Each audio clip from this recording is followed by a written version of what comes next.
إذاعة القرآن الكريم من القاهرة.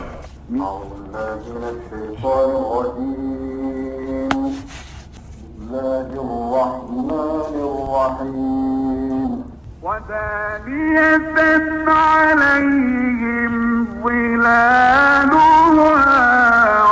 وذللت قطوفها تذليلا. صدق الله